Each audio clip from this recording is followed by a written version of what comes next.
প্রথম কারণ হইতেছে যে দেশের মানুষ নতুন রাজনৈতিক শক্তিকে ক্ষমতায় দেখতে চায়। বিএনপির বিগত সময়ের শাসনের স্মৃতি এখনো দগদগে ক্ষতর মতো এক প্রজন্মের মনে জায়গা আছে। আইন শৃঙ্খলার অবনতি, 64 জেলায় বোমা হামলা, বাংলা ভাইয়ের উত্থান, পরপর 5বার দুর্নীতিতে চ্যাম্পিয়ন, আর 2001 সালে নির্বাচনের পরে তো হিন্দু সম্প্রদায়ের উপরে যে বিভৎস নির্যাতন চালাইছিল বিএনপি, ওইটার কথা নাই বলি। আজকে অনেক কিছুই বলি না, জাস্ট মায়া কইরা, কিন্তু মায়া করার সময় শেষ, বলতে হবে এখন সবই। এই সপ্তাহে একটা প্রজন্মের মনে জল জ্বলে। এছাড়াও বিএনপির রাষ্ট্র চালানোর অদক্ষতা ছিল প্রকাশ্য। ক্ষমতার একাধিক কেন্দ্র তৈরি হয়েছিল, তাইওয়ানে অফিস খুলতে দিছে বাণিজ্য মন্ত্রী, আর কেউ জানে না। বিএনপির আমলে এমপিদের দৌড়ানি দিল পাবলিকে। দুনিয়াতে পানি আর বিদ্যুৎ নিয়ে আন্দোলন হয়েছিল, একটা বিশাল বড় আন্দোলন। ওইটি আন্দোলন ঠেকাইতে গেছে সালাউদ্দিন এমপি, বিএনপির ওই এলাকায়। পাবলিকের দিছে দৌড়ানি, সে দৌড়ে যান বাঁচেছে। ওর নাম হয়েছিল দৌড় সালাউদ্দিন। সালাউদ্দিনের হিস্ট্রি জানেন? হ্যাঁ, জানেন না? ওই বিএনপির জামাই কোটার যে বুদ্ধিজীবী নিজের এলিট মনে করে, আর লিখেছে আমি নাকি বাঙ্গু এলিটদের ভ্যালিডেশন চাই। তো বিএনপির এলিট সালাউদ্দিন, দৌড় সালাউদ্দিন, এই এলিটে তো তার এমপি, তাই না? তো যেহেতু তার একটা আমল নামা দেখে আসেন, দৌড় সালাউদ্দিনের আমল নামা। এই দৌড় সালাউদ্দিন এইচএসসি পাশ করে একটা জীবন বীমা কোম্পানির চাকরি করতো। বীমা কোম্পানি একটা মাঠকর্মী ছিল, মানে ওই যে মানুষের দুয়ারে দুয়ারে যে তার ইন্স্যুরেন্স করাইতো, তারপর একটা কমিশন পাইতো। মুজিবও কিন্তু একই জিনিস ছিল আর কি। তো পরে চাকরি করা অবস্থায় একটা ট্রাক কিনে একটা রাশন ট্রাক না করলে, ওই যে আমার ক্ষুদ্র ভাতরা আবার রাশন ট্রাক দেখতে চায়, রাশন ট্রাক না, এগুলা ঝরঝরা ট্রাক আর কি।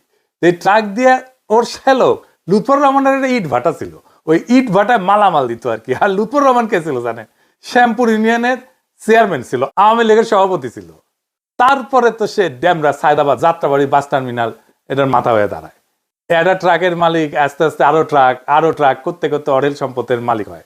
আর ট্রাক ব্যবসার আলালে চলতে থাকে বাস টার্মিনালে চাঁদাবাজি। এর মধ্যে তার সাথে শ্রমিক দলের সখ্যতা গড়ে ওঠে। ধীরে ধীরে মূলধারার রাজনীতির সাথে তাকে সম্পৃক্ত করতে থাকে।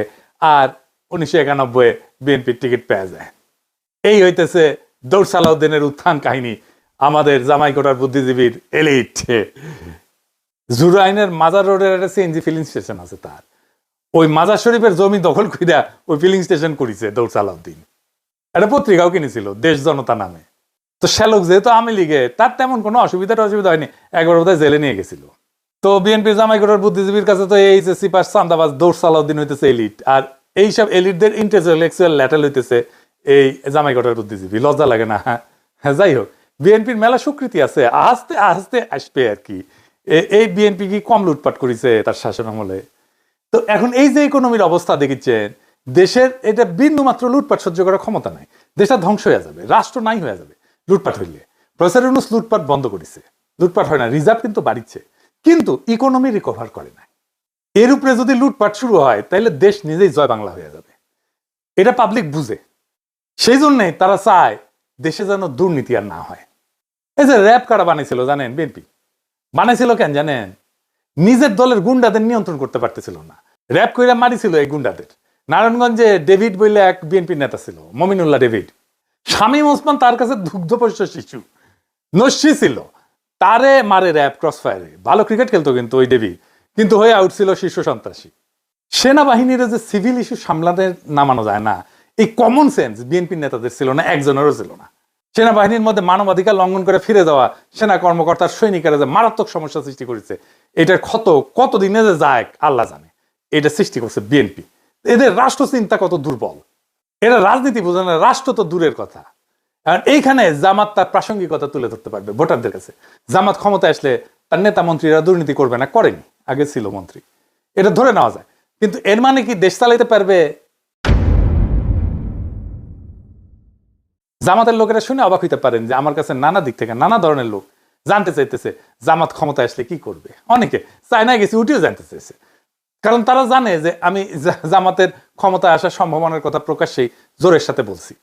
যারা এই প্রশ্নগুলো করছে তার মধ্যে আছে ডিপ্লোম্যাট, ইন্টেলেকচুয়াল, বিদেশিরা তো আছেই, শীর্ষ ব্যবসায়ী আছে, নারী আছে। এমনকি আমার মাও জিজ্ঞেস করেছে, কি প্রশ্ন শুনলে অবাক হইবেন, বলতেছে জামাত ক্ষমতা আসলে কি মদ খাওয়া বন্ধ করে দিবে, আমার ওদের মদ খেতে দিবে।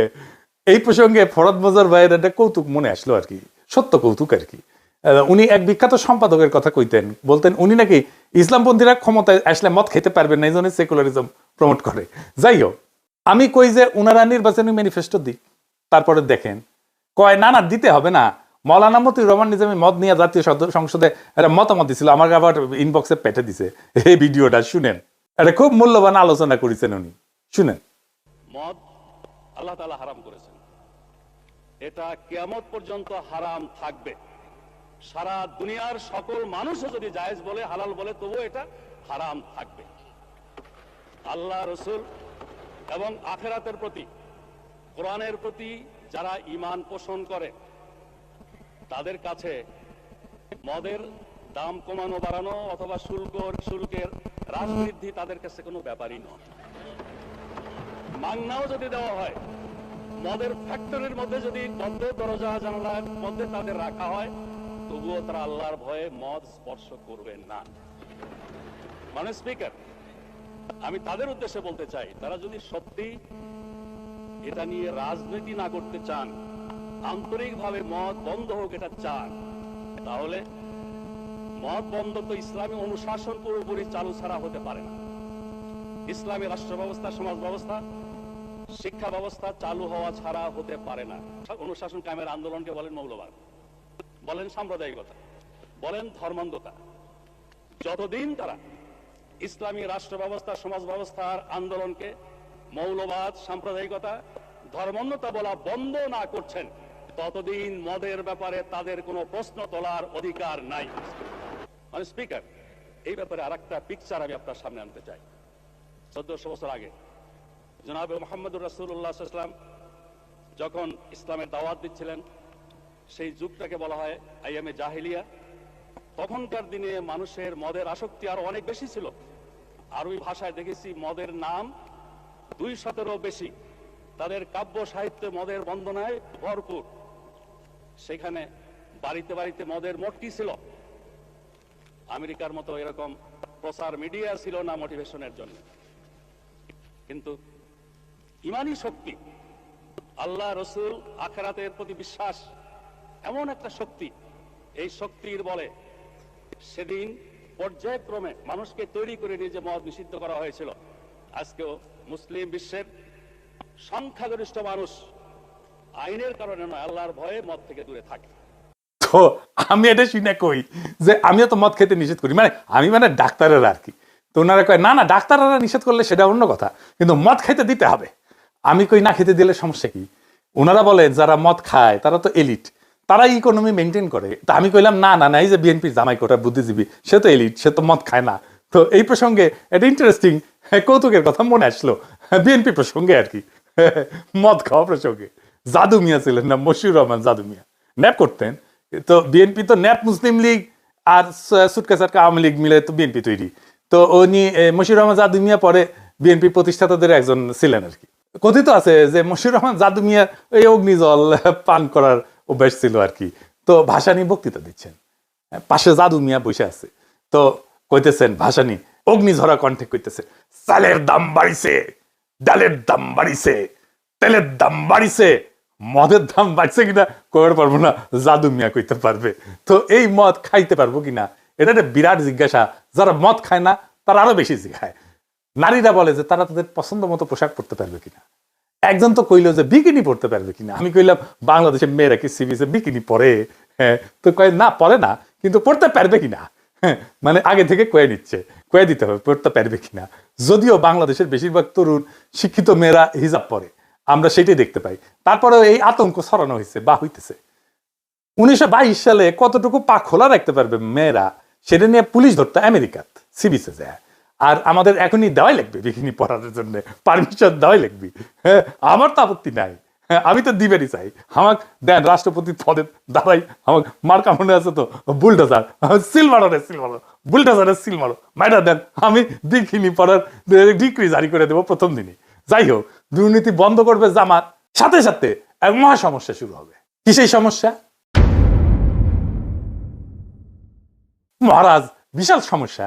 এই যে রাষ্ট্রযন্ত্র, তার প্রত্যেকটা নাট বল্টু দুর্নীতিগ্রস্ত, চেয়ার টেবিল পর্যন্ত ঘুষ খায়। যেই আমলাতন্ত্রের উপরে এসে বৈশা রাষ্ট্র চালাবে সেটাই তো করাপ্ট, আগা পাঁচতলা করাপ্ট। ব্যাংক থেকে লোন নিতে গেলে ব্যবসা প্রতিষ্ঠানগুলোকে ঘুষ দিতে হয়, ব্যাংকের এমডি কে, বোর্ড মেম্বারদেরকে। যে লোন নিবে সে তো কাস্টমার, তারাই তো তেলাবে ব্যাংক। তা না, উল্টা যে সেল করিচ্ছে সেই তেলা, সে তারই কাস্টমার তেলাইতেছে। এটা কেমনে ম্যানেজ করবে জামাত? এটার একটা সিস্টেম লাগবে। এই সিস্টেম ওদের মাথায় আছে কিনা কে জানে। জামাতের মন্ত্রিসভা কেমন হবে? নারী মন্ত্রী থাকবে কিনা? কয়জন থাকবে? জামাতের সুরাতেও তো নারী সদস্য নয়। জামাতের কিন্তু একটা আলাদা নারী সংগঠন আছে যার নাম হচ্ছে বাংলাদেশ মহিলা জামাত ইসলাম। তো এটা 1970-এর দিকে এটা গঠিত হয়েছে। তো মহিলা জামাত দলীয়ভাবে আলাদা সংগঠন, কিন্তু কেন্দ্রীয়ভাবে জামাতের নেতৃত্বাধীন। তার মানে তাদের নিজস্ব আমির বা সভাপতি থাকেন, কিন্তু দলীয় নীতিগত সিদ্ধান্তে চূড়ান্ত কর্তৃত্ব পুরুষ নেতৃত্বের হাতে। তার মানে সিদ্ধান্ত গ্রহণের নারীদের সরাসরি অংশগ্রহণ নাই জামাতের। এটার একটা ফয়সালা দিতে হবে জামাতকে। কেমনে? এটা পরে আমি কিঞ্চিত একটা হিন্টস দেব। এর পরের ইস্যুটা জামাতের ঐতিহাসিক রাজনৈতিক ভুল নিয়ে। আমি আগেও বলছি, এখনো বলি, জামাতের রাজনৈতিক ভুলগুলা কেন হয়েছে তার কোনো গ্রহণযোগ্য ব্যাখ্যা দাঁড় করতে পারে না জামাত। সেই পাকিস্তান সৃষ্টির আন্দোলনে জিন্নার বিরোধিতা, জমিদারি উচ্ছেদের বিরোধিতা করা, 1971-এ স্বাধীন বাংলাদেশের অভ্যুদয়ের বিরোধিতা করা, এটা কোনো গ্রহণযোগ্য ব্যাখ্যা দাঁড় করাতে পারে নাই জামাত। হাসিনার মতো বললে হবে না যে অতীতের ভুল ত্রুটি ক্ষমা সুন্দর দৃষ্টিতে দেখিয়া আওয়ামী লীগকে একবার দেশ সেবার সুযোগ দিন, এটা কইলে হবে না। ফিলোসফিক্যালি আর একটা সমস্যা আছে জামাতে। সেটা কি? ফিলোসফিক্যালি জামাতের রাজনৈতিক দর্শন দাঁড়ায় আছে মৌলানা মওদুদির উপরে। মৌলানা মওদুদি একজন দুর্দান্ত মেধাবী পলিটিক্যাল থিঙ্কার এবং ফিলোসফার, কিন্তু উনি তো সমাজতন্ত্রের পতন দেখে যাননি। উনি তো ওয়ার অন টেরর দেখেন নাই। উনি তো সারা দুনিয়া জুড়ে ইসলাম বিদ্বেষ দেখেন নাই। উনি তো ইসলাম কোপানো দেখেন নাই। উনি ডেমোক্রেসির সংকট দেখেন নাই, সোশ্যাল মিডিয়ার পাওয়ার দেখেন নাই, আর্টিফিশিয়াল ইন্টেলিজেন্স দেখেন নাই। তাই ওনার চিন্তার একটা রিভিউ দরকার আছে, নতুন দিনের মতো করে সাজানোর দরকার আছে। সেটা কি করছে জামাত? করে নাই। আমরা কেউ কেউ বলছেন জামাতের মন্ত্রিসভা কেমন হবে, কারণ জামাতের ফেস হইয়া সাধারণ মানুষের দুনিয়ার সাথে ডিল করবে। ডাক্তার শফিক সাহেব কি ডিল করবে? মানে হাসিনা নেতা হইতে পারবে, কিন্তু ডাক্তার শফিক হইতে পারবে না, যেহেতু ওনার মুখে দাঁড়িয়ে আছে আর মাথার টুপি আছে। পাবলিকে ভোট দিলেও পারবে না, ডেমোক্রেটিক্যালি একটা ইলেকশনে জিতে আসলেও পারবে না। মজা আর কি। আর একটা ইস্যু হইতেছে যে কেউ কেউ মনে করতেছে জামাত আসলে একটা অ্যান্টি হিন্দু রাজনীতি করবে। এই ইস্যুটারে জামাত বুদ্ধিমত্তার সাথে মোকাবেলা করতে পারে না, এখনো পারতেছে না। সে হিন্দু সম্প্রদায়ের সাথে এনগেজ কিভাবে হইতে হবে সেটা ধরতে পারে না। একবার জামাতের হিন্দু শাখা করে এইভাবে, আর একবার গোবিন্দ প্রামাণিকের হাত ধরে। আপনারা এখানে এসেছেন জামাতুল ইসলামের ডাকে। জামাতুল ইসলাম শুধুমাত্র একটা রাজনৈতিক দল নয়, এটা একটা ইউনিভার্সাল ইউনিভার্সিটি। আপনারা এখানে আসেন, শিক্ষা লাভ করেন, নীতি শিক্ষা নেন, আদর্শ শিক্ষা নেন, এবং কিভাবে ধর্ম অনুযায়ী দেশ নিজের জীবন পরিচালনা করা যায় এবং দেশ পরিচালনা করা যায়, আপনারা সেই শিক্ষা লাভ করেন। তো জামাত না মাঝে মাঝে গোবিন্দ প্রামাণিকের হাত ধরে ওই গাওয়া শুরু করে, আমার হাত ধরে তুমি নিয়ে চলো সখা, আমি তো পথ চিনি না, কইয়া মারে দৌড়। যে অখণ্ড ভারতের সৈনিক RSS এর পান্ডা গোবিন্দ প্রামাণিকের হাত ধরে। এটা ইসলামী দলের হিন্দু শাখা হইতে পারে না, ফুল স্টপ। কাঁঠালের আম সত্য হয় না রে ভাই। এই সিম্পল জিনিসটা জামাত না বুঝলে কেমনে হবে? তাহলে কি করবে? সে কিভাবে এনগেজ হবে হিন্দু সম্প্রদায়ের সাথে? আমি বলবো কোনো কিছু করার আগে একটা ইন্ডিপেন্ডেন্ট রিসার্চ অর্গানাইজেশন দিয়া হিন্দু বৌদ্ধ সম্প্রদায়ের মধ্যে, মানে মাইনরিটিদের মধ্যে জামাতের প্রতি নেট ট্রাস্ট স্কোর মাপা। এরই হবে জামাতের হিন্দু সম্প্রদায়ের মধ্যে গ্রহণযোগ্যতার মাপকাঠি। এখন এই নেট ট্রাস্ট স্কোর এই জিনিসটা কি আসলে এটা বুঝে দেখি। এটা একটা সহজ মাপ, মানে মানুষ জামাত ইসলামকে কতটা বিশ্বাস করে আর কতটা অবিশ্বাস করে তার পার্থক্য কিভাবে মাপা যায়। ধরা যাক 100 জন হিন্দু বা মাইনরিটি নাগরিককে জিজ্ঞেস করা হইলো, আপনি কি মনে করেন যে জামাত এখন সংখ্যালঘুদের নিরাপত্তা এবং মর্যাদা রক্ষা করতে চায়? তাদের উত্তরে যদি 50 জন বলে হ্যাঁ বিশ্বাস করি, 30 জন বলে না অবিশ্বাস করি, 20 জন যদি নিরপেক্ষ থাকে, তাইলে হিসাবটা হচ্ছে নেট ট্রাস্ট স্কোর হবে 50 - 30 = 20। অর্থাৎ নেট ট্রাস্ট স্কোর হচ্ছে +20। মানে মানুষ এখন মোটামুটি বিশ্বাস করতে শুরু করছে। যদি উল্টাটা হয়, মানে 30% বিশ্বাস করে আর 50% যদি অবিশ্বাস করে, তাহলে স্কোর হবে কত? 30 - 50 মানে -20। মানে মানুষের এখনো সন্দেহ আছে। এইটার গুরুত্ব হইতেছে স্কোর দিয়ে বোঝা যায় যে হিন্দু সম্প্রদায়ের মধ্যে জামাতের প্রতি আস্থা বাড়তেছে না কমতেছে, কোন জেলায় কাজ ভালো হইতেছে, কোন ধরনের কাজ করলে মানুষ সত্যিকারের বিশ্বাস পাইতে শুরু করবে। সহজ ভাষায় বললে নেট ট্রাস্ট স্কোর হইতেছে জামাতের প্রতি মানুষের মনোভাবের তাপমাত্রা। গরম মানে আস্থা, ঠান্ডা মানে অবিশ্বাস। সোজা সেলসালায় বুঝে গেলেন, তাই না? এইটা জামাত প্রত্যেক 6 মাস পরপর মাপবে আর ফলাফল প্রকাশ করবে। এইটা কিন্তু আন্তর্জাতিক মহলেও তার বিশ্বাসযোগ্যতা বাড়াবে, গ্রহণযোগ্যতা বাড়াবে। এখন কাজ কি নিবে? গোবিন্দ প্রামাণিককে তো দেখতে পারবে না, তাই না? কি কি সলিড কাজ নিবে? আসেন সেটা একটু বুঝে দেখি। প্রথমে জামাতকে একটা মাইনরিটি চার্টার ঘোষণা করতে হবে। এই মাইনরিটি চার্টার মানে হইতেছে এক ধরনের প্রতিশ্রুতি বা শপথনামা, যেখানে জামাত ইসলাম প্রকাশ্যে বলে দেবে তারা এখানে ধর্ম দেখে না, ন্যায় মানবিকতা দেখে রাজনীতি করবে। এই চার্টারে বলা থাকবে দেশের হিন্দু, বৌদ্ধ, খ্রিস্টান সহ সব নাগরিকদের নিরাপত্তা, সম্মান আর সমান সুযোগ নিশ্চিত করা জামাত নৈতিক দায়িত্ব বলে মনে করে। প্রথমে বলা হবে যে সবাই নিজের ধর্ম পালন করতে পারবে কোনো ভয় বা বাধা ছাড়াই। কেউ কাউকে ধর্মান্তরিত করার চেষ্টা করবে না। মন্দির, গির্জা বা অন্য উপাসনালয়ে নিরাপত্তা নিশ্চিত করতে জামাত নিজের লোকজন দিয়ে প্রয়োজনে সহায়তা করবে। কোথাও সহিংসতা বা দখলবাজি হলে দলের পক্ষ থেকে প্রকাশ্যে নিন্দা জানানো হবে এবং অপরাধী জামাতেরই হোক বা অন্য কেউ হোক তার বিরুদ্ধে ব্যবস্থা নেওয়া হবে। চার্টারে এটাও বলা থাকবে যে চাকরি, শিক্ষা, সরকারি সুযোগ এটাতে কারো ধর্ম কোনো বাধা হবে না। জামাত পরিচালিত কোনো স্কুল, কলেজ, শিক্ষা প্রতিষ্ঠান বা প্রতিষ্ঠানে হিন্দু বা অন্য ধর্মের মানুষ সমান সুযোগ পাবে। ভূমি বা সম্পত্তি দখল বা জবরদখল হলে ন্যায় বিচারের জন্য আইনি সহায়তা দেওয়া হবে। নারী এবং তরুণদের অংশগ্রহণে গুরুত্ব দেওয়া হবে। হিন্দু মেয়েরা চাইলে জামাতের সামাজিক শিক্ষা কার্যক্রমে যুক্ত হতে পারবে। সবশেষে একটা স্পষ্ট প্রতিশ্রুতি থাকবে, জামাত শুধু ইসলাম রক্ষা না, জামাত ন্যায় রক্ষার রাজনীতি করে। সংখ্যালঘু নাগরিকদের মর্যাদা রক্ষা করাটা ইসলামের আসল শিক্ষা, এই কথাটা তারা প্রকাশ্যে বলবে। এই চার্টার গুরুত্বপূর্ণ কারণ এটা দেখাবে যে জামাত বদলাইছে। এটা হিন্দু সম্প্রদায়ের মধ্যে আস্থা ফিরে আনবে এবং আন্তর্জাতিক মহলে ইতিবাচক ভাবমূর্তি তৈরি করবে। আর বাংলাদেশে ন্যায়ের রাজনীতির একটা নতুন ভাষা দিবে। সংক্ষেপে মাইনরিটি রাইটস চার্টার হইতেছে জামাতের বিশ্বাস ফেরানোর অঙ্গীকারপত্র, যেখানে তারা বলে সব নাগরিকই আমাদের, কেউ সংখ্যালঘু না। এইরকম একটা চার্টার নারীদের জন্য করা যায়। আর হ্যাঁ, এলিটদের জন্য মদ খাওয়ার জন্য কি করবে এটা জামাত নিজেরা বুঝে দেখুক, যেন সমস্ত সমাজে নেট ট্রাস্ট বাড়তে থাকে জামাতের প্রতি। এখন জামাত আসলে হিন্দু সম্প্রদায়ের সাথে কিভাবে এনগেজ হবে? যদি জামাত ইসলাম সত্যি হিন্দু কমিউনিটির সাথে অর্থবহ এবং রাজনৈতিকভাবে ফলপ্রসূ এনগেজমেন্ট করতে চায়, তবে পুরানো সহাবস্থান বা ধর্মীয় সহনশীলতার কথা বললে কাজ হবে না। এখন দরকার হবে ইনোভেটিভ, ইন্টেলেকচুয়াল, সাবভার্সিভ এবং ন্যারেটিভ চেঞ্জিং আইডিয়া, যা সাইমালটেনিয়াসলি হিন্দু কমিউনিটির আস্থা অর্জন করবে, নাম্বার 1। নাম্বার 2, জামাতের আদর্শের মধ্যে থিওলজিক্যাল কনসিস্টেন্সি রাখবে। 3 নাম্বার হইতেছে রাজনৈতিকভাবে আন্তর্জাতিক গ্রহণযোগ্যতা তৈরি করবে। আমি কয়েকটা ইনোভেটিভ আইডিয়া দিতেছি, এগুলোই সব না বা এগুলোই যে চূড়ান্ত তাও না, এগুলো চিন্তা করা যেতে পারে, আমি আইডিয়া হিসেবে দিতেছি। এগুলো আমার মতে বাস্তবে প্রয়োগযোগ্য এবং কৌশলগতভাবে গেম চেঞ্জার হইতে পারে, আর হিন্দু সম্প্রদায়ের সাথে পলিটিক্যালি জামাত যুক্ত হইতে পারবে। নাম্বার 1, কমন গুড পলিটিক্স বা ইসলামিক ভাষায় নাগরিক সংহতি। জামাত একটা শরিকুল খায়র বা শেয়ার্ড গুডনেস অ্যালায়েন্স করতে পারে। এই নামে নতুন একটা ফোরাম তৈরি করতে পারে, যেখানে হিন্দু সম্প্রদায়ের লোকজন, শিক্ষক, চ্যারিটির লোকজন, দাতব্য সম্প্রদায়ের লোকজন, মাদ্রাসা শিক্ষক, স্থানীয় মুসলিম নেতারা যৌথভাবে কাজ করবে। কিসের জন্য কাজ করবে? সামাজিক ইস্যুতে কাজ করবে। যেমন ধরেন নিরাপদ পানি, স্যানিটেশন, শিক্ষা, পরিবেশ, দারিদ্র দূরীকরণ, স্বাস্থ্য, এই সমস্ত বিষয় নিয়ে কাজ করবে। তার ফলে নৈতিক কাজকে কেন্দ্র করে একটা রাজনৈতিক একতা তৈরি হবে। আর একটা ইন্টারেস্টিং কাজ করা যায়, যেমন ধরেন ফেইথস অফ বেঙ্গল, এই নামে ফেস্টিভ্যাল করতে পারে, উৎসব। ধর্মীয় ঐতিহ্যের একটা পুনর্দখলের ধারণা, যেমন স্থানীয় পর্যায়ে ফেইথস অফ বেঙ্গল নামে সাংস্কৃতিক উৎসবের আয়োজন করতে পারে, যেখানে হিন্দু, মুসলিম, বৌদ্ধ, খ্রিস্টান সব সম্প্রদায়ের যে কালচারাল অ্যাসেট, ধর্মের যে কালচারাল অ্যাসেট, সেইটা তারা প্রজেক্ট করবে, সেটা তারা দেখাবে। হিন্দু সম্প্রদায় কীর্তন করতে পারে, মুসলমান সম্প্রদায় মিলাদ করতে পারে, কাওয়ালি করতে পারে। খাবার থাকবে এখানে, হিন্দু উৎসবের খাবার, মুসলিম উৎসবের খাবার, হিন্দুদের পোশাক, মুসলিমদের পোশাক, এগুলো প্রদর্শিত হবে। লক্ষ্য হবে আমাদের মিলিত সংস্কৃতি আমাদের রাজনীতিকে ছাড়াই গেছে, এই বার্তাটা দেওয়া।